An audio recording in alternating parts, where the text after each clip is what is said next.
Mi nombre es Leopoldo Orozco, soy de Colombia y fui 33 años profesor universitario en Colombia.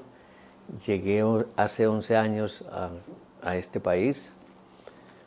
Pensé que iba a ser fácil por el sueño americano, este es el país de los sueños, pero no pude llegar a un buen sitio en el sentido de poder seguir siendo profesor o poder seguir estudiando lo que yo había hecho en mi vida, y me tocó ponerme a trabajar un poco a nivel raso. Allí conocí muchas historias de mucha gente inmigrante, de gente muy hermosa, pero que sufre mucho porque el sistema migratorio está, yo diría, quebrado, ¿no? Es muy complicado para millones de personas, para millones de familias que están rotas en el sentido de estar desunidas, de no poder integrarse. Mi trabajo en Colombia, que fue de biología, yo me especialicé en ecología y mi trabajo era en biodiversidad. Se parece, yo a veces lo comparo con lo del movimiento del mundo, el movimiento de los polos, el movimiento de los ríos, el movimiento de la tierra. Y igual los seres vivientes, los más inferiores, también tienen movimiento, igual que el hombre, que es el ser superior. Los animales migran cuando vuelan, los albatros en grandes longitudes para llegar a armar sus nidos, o las ballenas a criar sus ballenatos en el Pacífico. Todas esas historias tan hermosas de migraciones, de mariposas, de aves, de todos los animales. El hombre igual, el hombre ha sido migratorio en toda su historia, que el Australopithecus, que en África, que en Europa, que en Australia, que toda esta migración de todo como se pobló América, desde el sur hasta el norte, todo ha sido un proceso migratorio. Los límites los creó el hombre. Lo de la migración ha sido de toda la vida. El hombre migra no por comida o tener sus nidos, no. Migra porque la actividad más importante del hombre es el trabajo. Esa es la actividad más importante del hombre, el trabajo. Entonces, ¿por qué migra el hombre? Por el trabajo. Entonces, donde hay trabajo, él va allí a trabajar. Los colombianos, por ejemplo, nos movimos hacia Venezuela cuando se desarrolló el petróleo, que estaba en su gran alcance, y hacían hidroeléctrica. Luego fue Estados Unidos, entonces cambiaron su camino hacia los Estados Unidos. Igual pasa con todos los pueblos del mundo. Donde hay trabajo, ellos migran del África a Europa, migran de Asia a Rusia, migran ahora a Brasil, a Argentina. Todo es un proceso migratorio. Pero en este país está quebrado, porque esos 11 millones y medio de personas que no tienen un estatus, no tienen una identificación, no pueden tener una licencia, viven en las sombras, es hora de resolverlo. Nosotros pensamos que con la nueva reforma, con ese acuerdo entre los dos partidos, Partido Republicano y Demócrata, de esos 8 senadores que se atrevieron a dar una salida a esta reforma, pues pensamos que es un gran avance. ¿Qué piensa del sistema actual migratorio de este país? El sistema actual, en el mundo ahora se habla mucho de derechos humanos, y hay unos países que tienen más derechos humanos, otros que no tienen, es decir, hacen escalas de derechos humanos. Pero si hay un esquema roto de derechos humanos, es el del sistema migratorio, porque son 1,5 millones de personas sin derechos humanos, porque ellos viven escondidos, a veces no tienen la posibilidad de la salud, no tienen la posibilidad del trabajo, viven a escondidas. Es increíble. Yo estuve ahora haciendo un trabajo para la marcha del 10 de abril y tocaba puertas, y la gente a veces le abría a uno la puerta con miedo y le decía, ¿quién es usted? Y uno se daba cuenta de que en un sitio donde era para vivir 3 o 4 personas, habían 20, 25 personas durmiendo allí.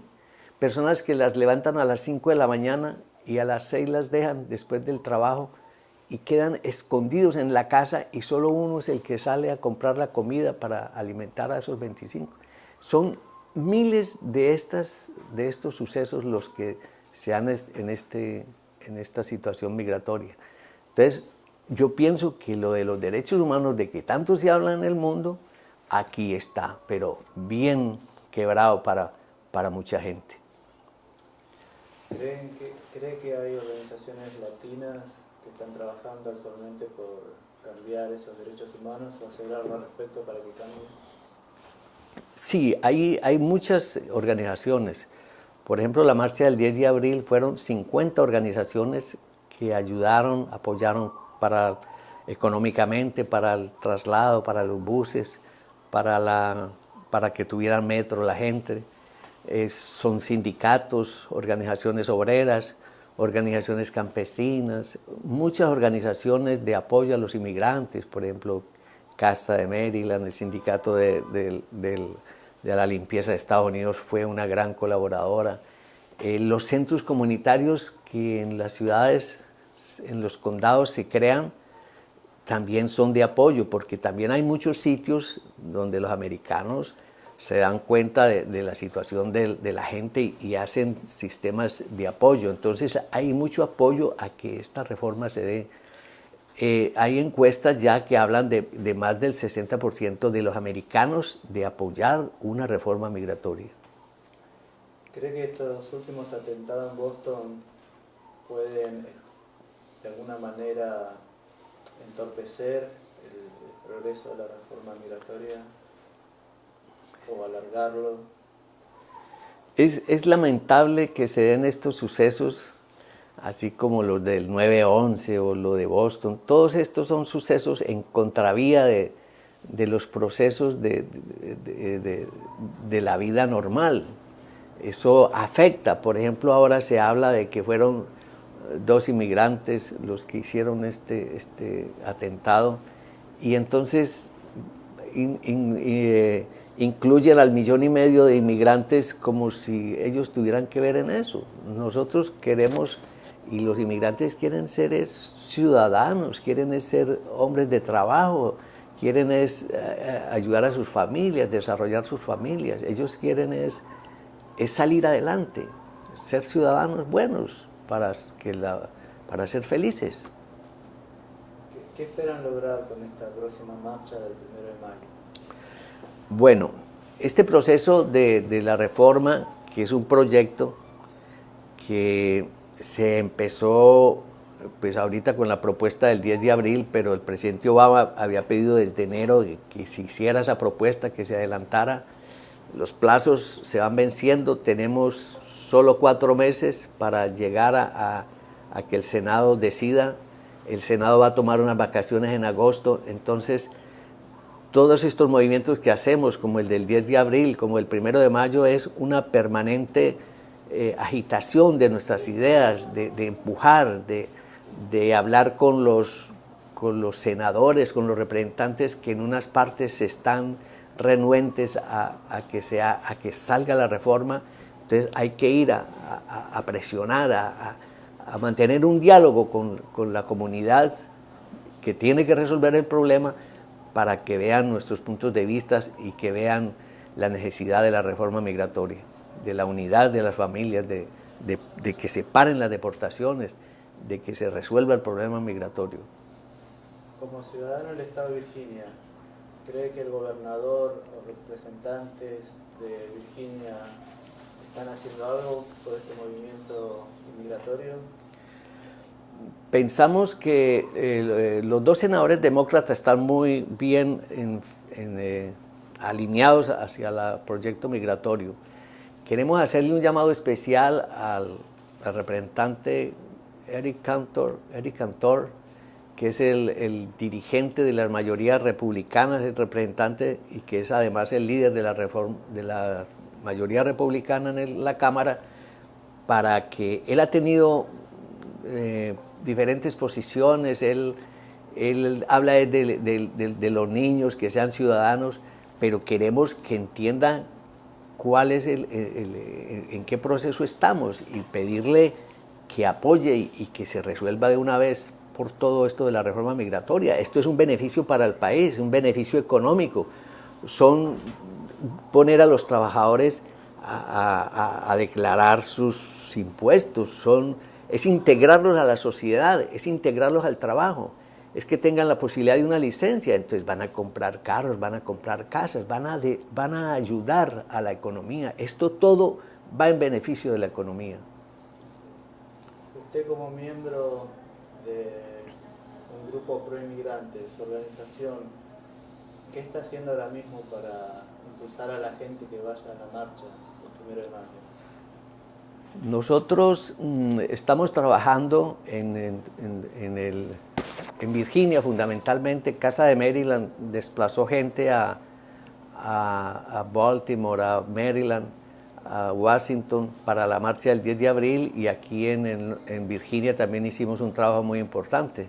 Movilizamos más de 150 buses de aquí de Arlington, fueron como más de casi 20 buses, y además la gente que se movilizó por el metro. Entonces, el 1 de mayo, que tiene un significado tan importante en el mundo entero porque es el Día del Trabajo y es un día pues internacional que ha sido célebre, y entonces queremos que tenga ese significado también para los inmigrantes, de que la lucha por el trabajo sea una cuestión válida. En su opinión personal, ¿cree que este año se da la reforma migratoria o vamos a tener que esperar más tiempo? Bueno, yo pienso que se ha dado un gran paso con el proyecto. Van a haber trabas, van a haber maniobras, se le van a poner talanqueras, dificultades, bloqueos, pero esperamos, porque la sociedad americana lo quiere, los americanos en sus encuestas lo han dicho, quieren la reforma. Vamos a ver, ojalá lo logremos. El presidente también dijo, si no se produce nada, que él iba a hacer su propia reforma. Así lo hizo con los Dreamers, con los muchachos que fue muy importante para que ellos se integraran, los Dreamers, y pienso que va a haber una decisión del presidente, por ejemplo, frente a los que tienen papeles de Salvador, de Honduras, esos TPS, esos sistemas es decir, van a haber actitudes positivas, yo creo, del presidente en el sentido de acelerar procesos. Si el Senado y la Cámara no deciden, él va a tomar decisiones importantes en ese sentido y lo vamos a apoyar y vamos a luchar, porque ese es nuestro trabajo ahora. Tocando el tema de los Dreamers, que usted nombró muy bien, ¿conoce gente joven que está involucrada, Dreamers que están involucrándose en este proceso? Sí, esa es como en todos los procesos, los jóvenes son como la punta de lanza, son los que llevan la batuta. Ahí en el equipo que tenemos nosotros hay varios muy buenos, ya tienen su high school, están en el proceso universitario, ya tienen otra calidad intelectual, saben muy bien el inglés, entonces están muy enfocados y son un jalón, son unas personas que están empujando y son, como digo yo, la punta de lanza de este proceso.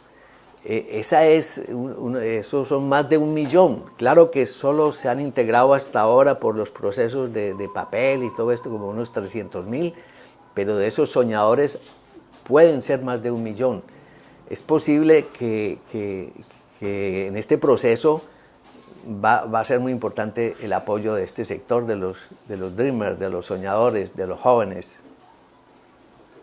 Y usted, a nivel personal, ¿cuánto tiempo de las 24 horas de su día, cuánto tiempo le dedica a este proceso, a esta lucha? Bueno, yo, ¿Cuán involucrado estás en lo personal? bueno, es como la pasión de mi vida, la lucha por la gente. Cuando fui profesor universitario, fui toda la vida el presidente de la asociación de profesores y era el que luchaba por las reformas, por los cambios, por esos grandes movimientos estudiantiles que hubo en aquellas épocas del 70, del 60. Estoy hablando pues ya de historia pasada, del siglo anterior. Y quedé eso lo llevo en el corazón, apoyar las causas justas, apoyar. Y aquí lo de los derechos humanos me duele mucho y he sido un luchador por los derechos humanos y sé que aquí hay mucho por hacer y voy a hacerlo hasta el final de mi vida. Yo creo que yo moriré llevando una bandera de alguna lucha por los pobres, por los desposeídos, por la gente sin pan, por la gente sin tierra, por la gente que lo necesita y que son parte de la humanidad, que son seres humanos. Si el día que usted tenga que partir de este mundo, ¿qué a sus seres queridos más cercanos, como a su familia, a sus hijos, sus nietos, qué consejo le daría a ellos? Bueno, esa es una pregunta bastante difícil, pero uno está siempre en el camino de la felicidad, uno está en el camino de apoyar. Para mí siempre ha habido una gran lucha entre el dinero y el trabajo. Yo he estado siempre del lado del apoyar el trabajo, porque en últimas el trabajo es lo que produce también el dinero. Entonces yo siempre he dicho, apoyemos el trabajo, apoyemos a los trabajadores y sean felices, que es lo más importante en la vida, estar feliz. No sé. Y uniendo su pasión por la ecología y la biología, ¿con qué grupo animal compararía al grupo latino, digamos? Si tuviera que hacer una comparación. Bueno, ahí habría que hacer muchas comparaciones. Por ejemplo, las abejas. Las abejas, ellas construyen su miel, hacen sus comunidades, tienen sus obreras, tienen sus jefes, sus reinas, bueno. Y el hombre va a veces y las destruye a piedras. Los muchachos, uno acababa para coger la miel, las destruía, o el oso llega y las destruye. Pero las abejas van y migran a otro sitio a organizarse y a seguir en la producción, en el trabajo. Pero todos los animales en el fondo son muy parecidos al hombre. Esa por lo que trabajan por la miel, pero todos los animales migran por ir a armar su nido, por ir a armar el sitio para su familia, para sus hijos, para su descendencia. Nuestra comunidad hispana, ¿usted la compararía con la lucha de las abejas que hacen para sobrevivir? Y hasta con las hormigas. A veces yo recuerdo en mi país que uno tenía que ir a matar las hormigas arrieras que estaban comiéndose el café, pero las hormigas se desplazaban a otro sitio, entonces se iban para la orilla del río y allá no había café, pero allá estaban trabajando para poder mantener su comunidad, porque en última nosotros descenderemos de todos esos seres vivientes. Bueno, si estuvieran mirando gente ahora en vivo, ¿qué les diría a usted para que vayan este 1 de mayo a la marcha? ¿Qué mensaje? El mensaje que hay es que por fin se da una posibilidad de una reforma encaminada a que esos 11,5 millones de inmigrantes tengan un permiso de trabajo, una posibilidad de una licencia, poder ir a sus países. Entonces, eso ya está allí decidido. Hay unos procesos largos de años, unas multas, dificultades, pero el proceso de ir hacia la ciudadanía está planteado. Necesitamos el apoyo de todos, Cada uno de nosotros tiene que ser consciente, hablar con el vecino, hablar con el amigo, con el hijo, con el familiar, decirle, necesitamos esto, apoyémoslo. Hablar con el que no está de acuerdo, tratemos de convencerlo. Como vamos a ir a hablar con el señor dirigente republicano para que nos apoye. Entonces es una cuestión de conciencia, de educación, de motivación para que logramos convencer a nuestra comunidad a que cumplamos las leyes del país, a que cumplamos, es decir, que seamos sociables, eduquémonos en este país, aprendamos el inglés, paguemos los impuestos, los vamos a pagar, los estamos pagando, y adelantemos este proceso para poder que este sueño americano se cumpla y a veces no se vuelva tan pesadilla como para alguna gente. Muchas gracias. Eso creo que fue todo. Gracias a ustedes.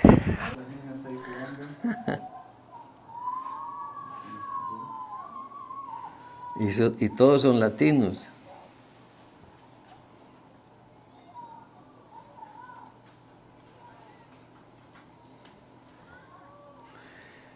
Y ve que ya llegaron los insectos, por ahí están deambulando.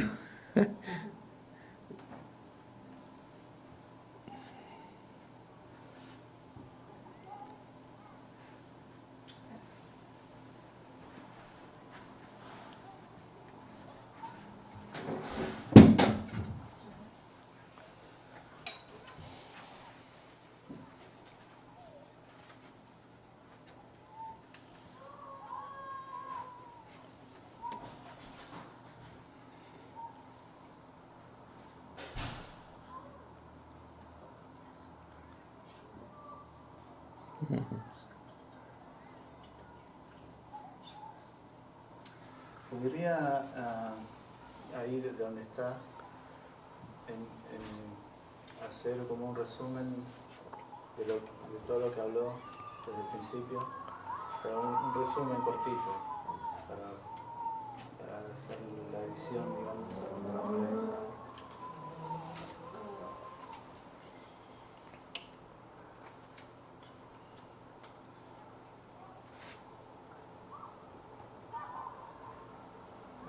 ¿Ya? Sí. Bueno, les doy muchas gracias por permitirme expresarme mis sentimientos de apoyo a la comunidad. He sido un profesor universitario durante toda mi vida, estudié mucho la economía, la política, estudié mucho el sentido del trabajo y llegué a este país y me he encontrado algo muy extraordinario en un sentido y también complicado, porque los derechos humanos aquí tienen una gran falla. Toda una comunidad, 1,5 millones de personas, y son los inmigrantes, pero los hijos y los familiares, las personas que deportan y que debemos reintegrar, pues están en serias dificultades. Esperamos con esta propuesta de reforma migratoria haya un stop de las dificultades de los derechos humanos y podamos abrir una nueva perspectiva y lograr integrar toda esta sociedad de inmigrante a la sociedad del país. Este sueño se vuelva una realidad y podamos integrar a esta sociedad de trabajadores, de niños, de jugadores que allá vemos en el campo, que se integren a la sociedad con sus conocimientos, con su inteligencia, con su querer estudiar y desarrollarse. El presidente Obama habla mucho de ciencia y tecnología. Ellos son los que van a hacer eso, ciencia y tecnología.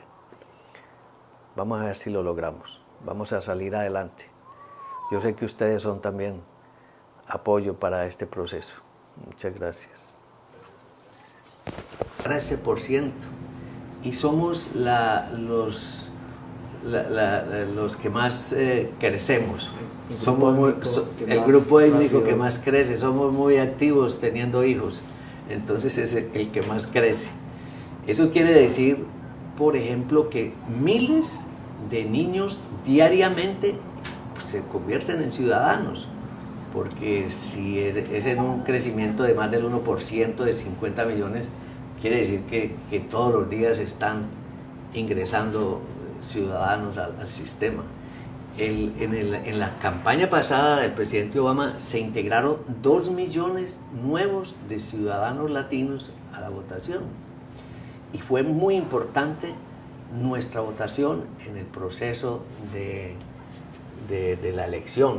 Es decir, que por el voto hispano ganó el voto Obama hispano fue la definitivo. Recuerden ustedes que estábamos en Baylor esa noche cuando Florida tomó su determinación. Aquí, Virginia, faltaban Arlington, faltaban las ciudades donde están los latinos, y voltearon, porque Virginia todo el tiempo la manejó el otro partido y Obama triunfó al final. Lo mismo sucedió en Colorado, en Ohio, en Pensilvania. En muchos estados el voto latino fue muy importante, para no mencionar pues los que siempre han sido demócratas. Entonces el presidente se convenció de que fue nuestro apoyo el que definitivamente le dio la elección, y él quedó en un compromiso con nosotros. Entonces, en eso hay muchos números. Claro que hay números también malucos. Se deportan más de 300.000. ¿Qué opina de las deportaciones?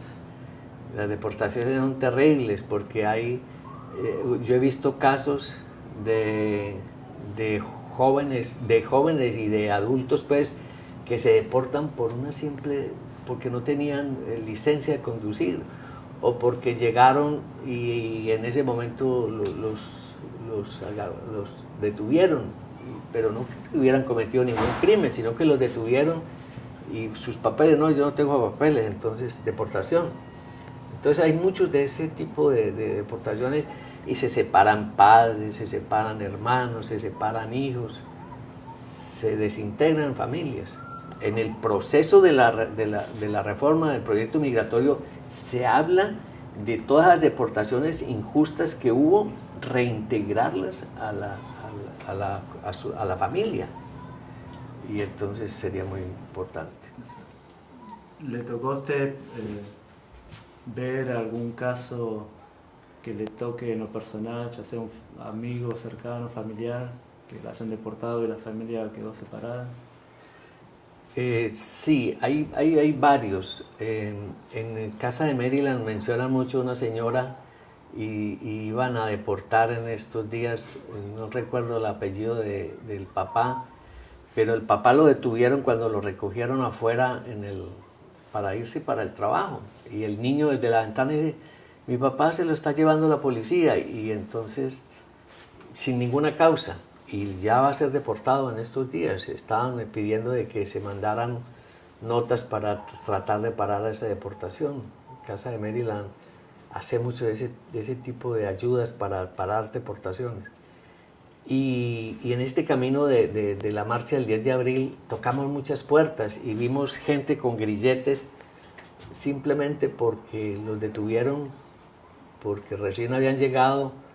Hubo un problema ahí entre un esposo y una esposa, y ella era la que tenía el grillete porque había tenido un problema personal con su esposo americano, pero al esposo americano no le pusieron el grillete, ella era la que tenía el grillete y tenía el problema de que le quitaran la niña. Entonces hay muchos casos muy dolorosos por simples fallas se deporta a la gente. ¿Qué opinión personal le merece a esa pobre gente inmigrante que está en los hospitales y no puede ser atendida, o si tiene que ser operada, no los operan justamente por ser inmigrante? ¿Qué opinas sobre eso? Sí, es dramático. Uno a veces encuentra aquí avisos de televisión donde los perritos y los gatos que tienen pues, su derecho a estar bien, pero ve uno que piden plata y uno casi ve que le van a dar mejor trato que a seres humanos. de seres humanos que están por allí en situaciones precarias, difíciles, y que hay que salvarlas. Es un problema de humanidad, de derecho. Y entonces son personas que llegan a un hospital y a veces no puede ser atendida porque no tienen papeles. Es injusto. Muchas gracias. Algo de simpatía.